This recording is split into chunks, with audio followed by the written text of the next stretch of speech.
دغه کومه سیمه چې دا ډېره تاریخي ده هغه د غر دا بیخ کې چې کوم کور ښکاري انشاءالله تعالی د کیمرې په سترګه به موږ تاسو ته رازوم کو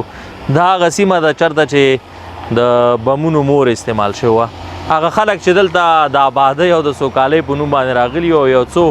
پولچکه او یو څو هغه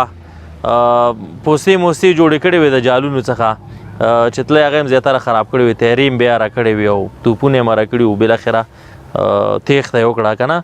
هغوی نو دغلته هغه خپله د بمونو مور خپل د وسلې چک کولو ته چې راغلي وو او د تیر جمهور رئیس حامد کرزي هم په دې باندې خبره وکړه چې دوی دلته د افغانستان نه د بمونو لیبارټري جوړه ده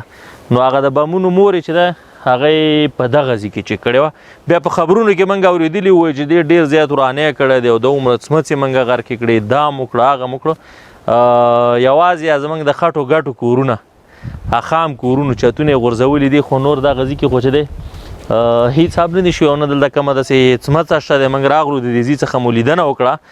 او کومه ستونزه یې نه ده جوړه کړې نو د افغانستان خاوره چې ده لکه څه رقم دی چې خلک غیرتي دي دا خلک د دې غیرتي خاورې څخه جوړ دي دلته د کلا دغه هر یو خښته یا دغه هر یو د خټې هغه چم چې ایښودل کېږي نو داسې چې غورځئ خلک ورسره وایي هله هله که نه یعنې د الله په نوم باندې هر یو چم ایښودل شوی دی او انشاءالله تعالی دلته د بمونو مور دا د چا کار نه ورکوي خو په هغې وخت کې دلته نړیواله میډیا نه را پرېښودل کېدل صرف دی دلته چک او نړیوال ته خپل هغه ویډیوګانې ښکاره کړه چې موږ دغومره ځایونه وران کړه دا ټول ځایونه چې دلته کوم کورونه وران دي بلکل دلته وران کورونه شته دي کنډر دي کورونه په خپلو چتونو باندې پراته دي خو هغه هم په نور بمبارونو کې ایښي دي مطلب دا د بمونو مور په دغه ځای کې ناکامه شوې ده زه به ورته دغسې یو نوم ورکړم نو د اچین ولسوالۍ ته راغلي د مامن درې ته او د بمونو د مور باندې مشهوره وه نو په دې ځای کې غورځېدلې ده هغه ځای ښکاري انشاءالله کیمرې باندې به یې رازوم هم کړو او راځئ د مامن درې ته موږ داخل ته ورځو ګورو دلته کورونه ګورو د خلکو ژوند ګورو نو دا راسره وڅارئ انشاءالله تعالی دا ویډیو او خو دا ویډیو هغه چاته ور ورسوي چې بمونو مور دلته ډېر هغه یې کړي وو که نه هماغه مخالفین دغه کړي وژلي وو هغه کړي نو مطلب دا دې خاوره باندې چې دی دا درانه بمونه کار نه کوي تر څو پورې چې بله کومه لاره استعمال نه کړي نو خوشبختانه زموږ وطن جوړ دی ښه شنې دي خوشنه او ښکلې دره ده راځئ دره راسره راشن بشي زرغون بشي وطن افغانستان په زړو کې مو کرل د جانان افغانستان په زړو کې مو کرل د جانان افغانستان افغانستان افغانستان افغانستان افغانستان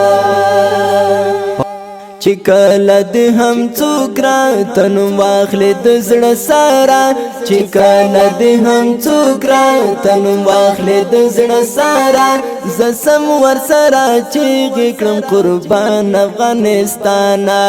زه سم ورسره چیغې کړم قربان افغانستان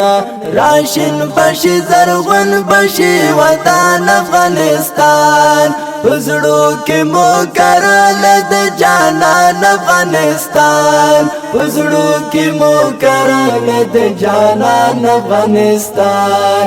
افغانستان افغانستان افغانستان افغانستان